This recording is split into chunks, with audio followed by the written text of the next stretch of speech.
G'day legends. In this video, we're going to take a look at a way to fix muffled vocals. So occasionally you're going to get sent a project that maybe was recorded at home, or maybe it's just been done in the studio, but the choice of mic may not have been the right choice for the voice. Maybe the preamp had some issues. There's a whole ton of reasons why this could have happened, but the vocals sound muffled. And we're going to have a look at some ways of trying to deal with this. So I've been mixing a project like that this week, and I'm going to show you the processing that I used to fix it in the mix and get them sounding really good. So let's quickly have a listen to before and after, and then I'll show you what I did. It's a sunny day.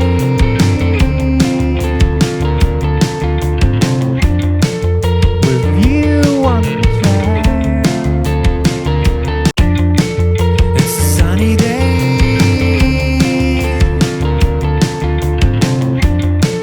With you on the trail. What a lovely day. What a lovely day. So it's a pretty massive difference. That vocal without any processing is really muffled. Like there's not a lot of top end clarity to it, which is not really normal for a vocal mic. Like any kind of vocal mic should have a little bit more presence than that. So you can hear unprocessed, that vocal is really dark and really muffled. You can't even put that in the mix and turn it up and get it clear at all. So we crank this up. It's a sunny day.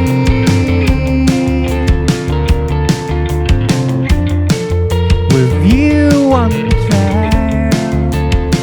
Like volume is not going to fix this. It is really muffled. So now it's my job to try and get this vocal to be nice and clear and bring it to life in the mix. So let's take a look at how I dealt with this to get it to sit in the mix and sound a little bit better. So the first thing I wanted to do was just EQ. Just see how far we can go with an EQ. So I've got Pro Q3. Check out this crazy EQ curves here. Like this is not a normal EQ for me on vocals. Like if you showed me that on a normal vocal recording, I'd be like, what the heck? That's gonna sound terrible. It's gonna be so thin and harsh. But as we heard before, there's not a lot of high end in this vocal and it's very low mid heavy. So I'm gonna turn these curves off so we can have a little look at each move that I've made. So the first thing I've got here is just a high pass filter at 100 Hertz. It's generally a pretty safe place on male vocals, anywhere between like 80 to 200, depending how high they sing.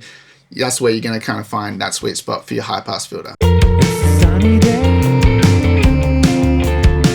We might just have to solo this at the moment because it's hard to hear it against the mix because it's so muffled. It's a sunny day. Okay, so all that's doing is getting rid of any potential low end rumble. Got an 18 dB octave and 101 Hertz. When I hear a source sound like this that's quite imbalanced, there's a lot of low end and there's not a lot of high end, and we need to hear some of that presence and air in the vocal. Usually the first thing I want to try and do is a tilt shift EQ. But in Pro Q3, all you have to do is double click to make a band and then change it to your tilt shift, which is this last one over here.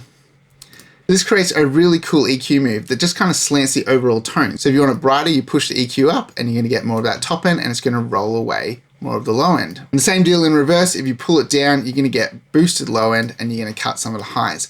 So if you had a really thin sounding track, it's a great way to kind of rebalance it out. So I've boosted this up about 7.7 dBs at around 1.6K. I think I nudged this before, but roughly in this area. So let's have a listen to what that move sounds like. It's a sunny day. It's a sunny day. It's a sunny day. So that's definitely an improvement. It's adding a little bit more presence to the voice and getting rid of some of that low end muddiness. Now the next thing I did was just a big wide bell cutting in the low mids. So at 555 Hertz minus 6.7 dBs. So let's turn this on. So you can see just a really nice big bell curve, just trying to pull all of that down. Doing a wide bell like this sounds really musical. It's not super surgical. We're just tone shaping really. It's a sunny day. It's a sunny day. It's a sunny day. And then the last move on this EQ is a low pass filter. So I'm cutting from around 18K, 17.9K, just rolling off that ultra high end. And then we have a little resonant boost. So 1.7 on the Q. And that gives us this little boost here in the top end. We're getting a little bit of air from above 10K. It's a sunny day. It's a sunny day. It's a sunny day. So a really big difference, really brightens it up, And now the vocal is a little bit better balanced. Yeah, there's a tiny bit more sibilance now because we're boosting that air, but overall the tonal balance is way better and we can use a bit of de-essing to calm that down a bit. So that's our crazy EQ to try and balance this out. So next up in the chain is the UAD 1176 LN Rev E. I have this in an 8:1 ratio, a medium attack and a fast release, but not the fastest. I just have it pulled back a tiny bit, just so it's not too aggressive. Now we're doing a healthy amount of gain reduction on this. It's a sunny day. I'm using the compressor to get a nice volume out of this vocal as well, because the recording is pretty quiet and I want to boost this up to help it sit in the mix a bit better with what I'm doing. So I'm definitely pushing into this and getting a better level overall. It's a sunny day. It's a sunny day. It's a sunny day. So we've come a long way already, and that's adding a little bit of richness back to the vocal because we did cut a lot of the low end and the low mids, and this is adding some nice saturation to it to bring back a bit of fullness and a bit of character to the vocal, as well as just making it nice and present and in our faces. So I really like the sound of that. With you on the trail. So we're getting anywhere between 0 to 10 dBs of gain reduction at any time here. What a lovely day when you are around. Yeah, even on that big one, I kind of pushed just past 10 dBs. So don't be afraid of a little bit of gain reduction because vocals are very dynamic. So we've got EQ, compression. Let's see how this is sitting in the track so far. It's a sunny day. With you on the trail. It's sounding alright. It's definitely 1,000 times better than what it was. If you guys want to support this channel, there's loads of cool stuff to check out in the description below. Check out any of the plugin companies that I'm affiliates with. Kiive Audio, Safari Pedals, Black Salt Audio, all those guys make some really cool plugins and definitely worth checking out. And by using the affiliate link below, if you purchase any plugins from those companies, a small commission comes back to the channel, and that's a massive support for the time that goes into making these videos. If you buy your gear from Sweetwater, consider using the affiliate link below. If you buy a piece of gear, it doesn't cost you anything extra, but a small commission will get kicked back to the channel, and that's a huge support for the time that goes into making these videos. Let's see if we can take it a bit further. So the next thing I've used is some multi-band compression. So I've got FabFilter's Pro MB, and I've set up a couple of bands here to do a few different things. Now our low end here, starting at 112 Hertz. So remember we had our high pass filter at around 100 Hertz. So this is only really catching anything in that super low end of the voice. Basically just compressing this down because there are some kind of woofy moments in the vocal. This is going to catch those. We have a fairly fast attack and a fairly fast release, and the range is just pretty much all the way down nearly, minus 24 dBs. Bypass each band so we can hear what it's doing. So let's check out what this low end band's doing. With you on the trail. So it's pretty much working most of the time to just deal with any low end rumble. And you can hear with that woo, the with you sound, that sort of low end that's in the voice there gets really clamped down on, just so it doesn't get really bassy all of a sudden. With you on the trail. So cool little trick there, just cleaning up that low end. Now in our low mids, we're going from 112 Hertz to 925 Hertz. These aren't actually bands that, you know, you can just go and copy. It just, this is what worked with this vocal and the register that it was singing in. You kind of have to experiment with this stuff to find a sweet spot.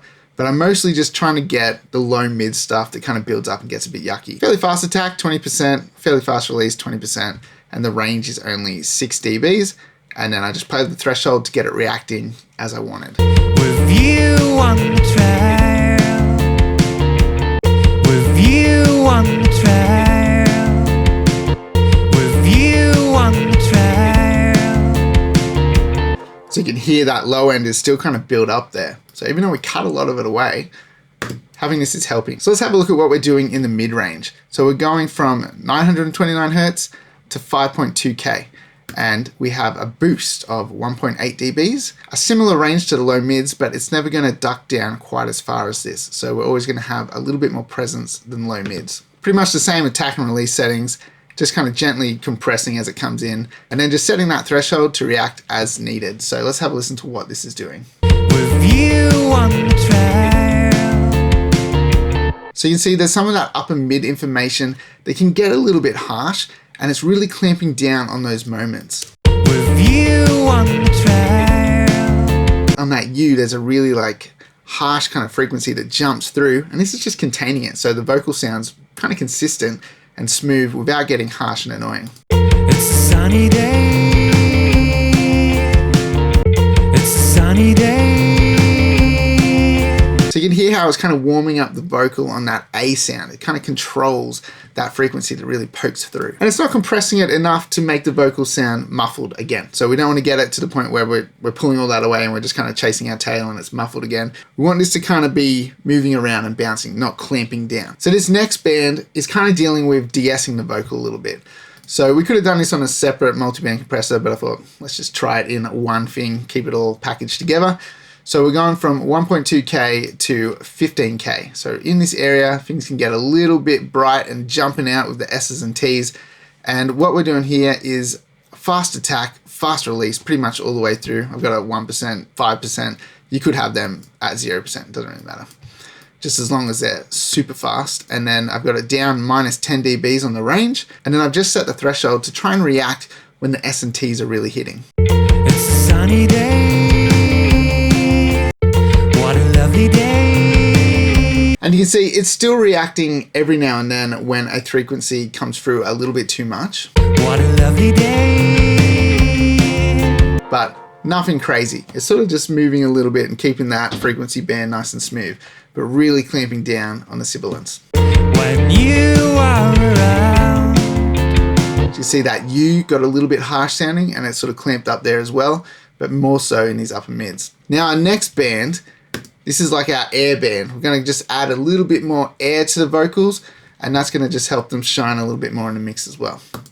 So we're going from 15K up with a 5.8 dB boost.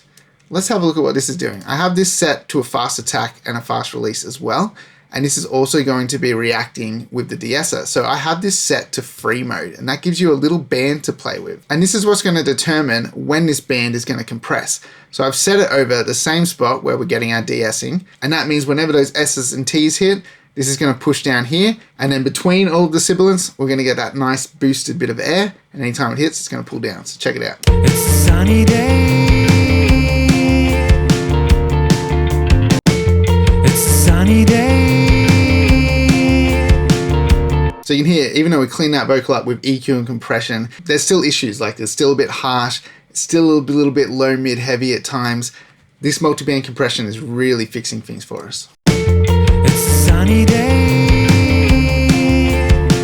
Really balances the vocal out in a nice way. And so it takes a little bit of playing with those ranges, boosting things up and down, determining how much compression is needed. It is a great way to fix a problematic vocal recording. Let's have a listen to our raw vocal again. It's a sunny day. It's a sunny day. Just a world of difference. So far, EQ, compression, multi-band compression, and now we're going to put the final little bit of sauce on top of this. The CLA vocals plugin just does something for me at times. So I've used this in a bunch of videos, and now people probably think that I just use CLA vocals all the time, but there's something about this plugin. Every now and then when I do need to use it, it just does that final little thing that I was missing. Let's have a listen to what this does to the vocal, and then we'll talk about the little moves that I did in here. It's a sunny day. It's a sunny day. What a lovely day. What a lovely day. So you can hear it's not overly dramatic. It's not like drastically changing what we've done here. The big stuff has already been done, and this is just like a little bit of sweetening on top. So all I've done is a 0.6 dB boost on the treble band with the top mode selected. So that just gives us like a little bit of extra presence. And then I'm using the push compressor, which kind of adds a little bit more warmth to the vocal. It's sort of probably like a 2A style compression. I'm not really sure exactly what's under the hood here, but I'm assuming Spank is like an 1176 and Wall is like a limiter. And push to me has that LA2A kind of sound. I could be completely off here, but that's kind of what I think is happening here. And then I'm just pushing that up +2. So that's just giving us a little bit of extra glue at the end here. And then I have the large reverb set. So just pulled that down a little bit, and then a little bit of 8th note delay, and then a tiny bit of stereo. So I generally like to use a little bit of chorus on my vocals. So I might use like a mono to stereo chorus at the end of the chain just to like smear it a tiny bit, usually only like 4 to 5% kind of thing. And I like what that does to a vocal, and can kind of smooth out harshness in a vocal as well. So Couple little tricks there. And you know, we could do the reverb and stuff on a send, but I just wanted to try it on here and I was happy with how it sounded. So, you know, there's no rules. You don't have to send your reverbs all the time. If you have a plugin where you can have the reverb built in at the end of your chain and it sounds good, why not? So let's listen to it in solo so you can hear what those effects are doing. It's a sunny day. It's a sunny day. It sounds like there's a blanket over the microphone. I don't know. Anyway, it's a good vocal. And so we just have to fix the sound of it. And now we've got it sounding pretty good now. I'm not making fun of the actual vocal because I think it's a good vocal and I like what he's done in the song. I think it sounds awesome. But the quality of the recording is just really questionable about what happened to get the vocal to sound so muffled and why did no one pick up on it. And like I said, there's so many reasons why this can happen. So no judgment here. I'm just doing my best to make it sound the best it can. It's a sunny day.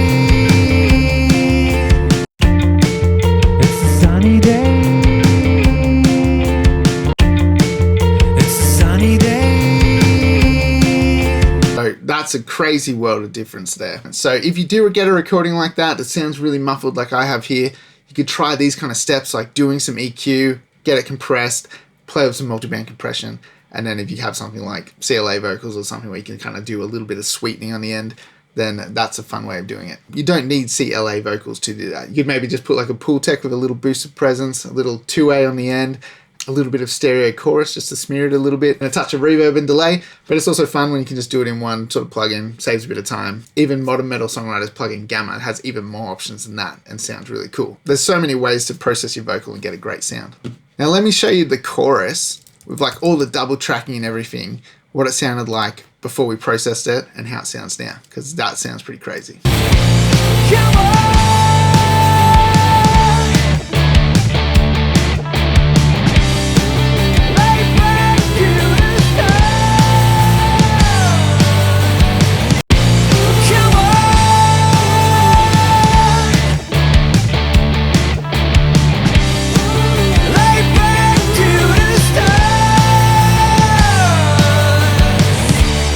Just crazy world of difference. So in the chorus, I went a little bit different with the multiband compression and I don't have a fifth band. I just have it set like this. So you don't always have to have the exact same processing from vocal to vocal. It felt like I needed to process this one a little bit differently.